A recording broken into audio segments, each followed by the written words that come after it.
or detention and the basis for detention. So, what is the law and what is the crime that I committed?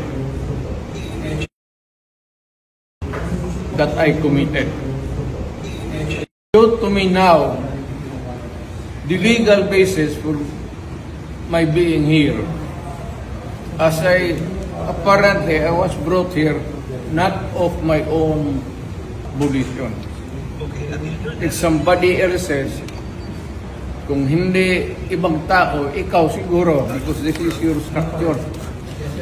So you have to answer now for the deprivation of liberty. Kung general naman kayo, alam niyo ba na hindi man lang siya na-serve kung anong kaso kung sinacharge sa kanya ngayon? Hindi niya alam. No? Kahit na PI man lang. Alam mo, ang charge sa kanya nasa dyaryo lang.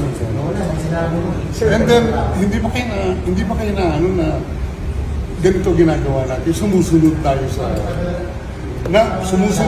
sa isang entity na hindi na tayo member. Nag-withdraw na tayo. And yet, sir, you are the Prosecutor General. Yes. You know how to exercise due process. Before you can even file charges, you have to file a complaint.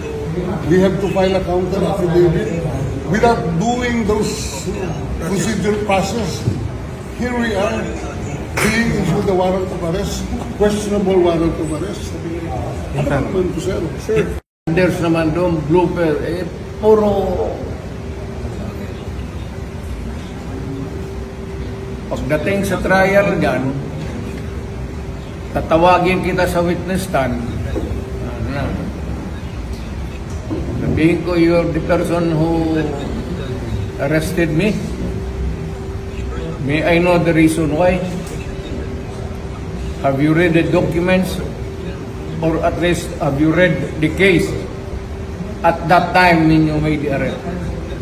So that you would be guided to what you should know. Yan lang yan.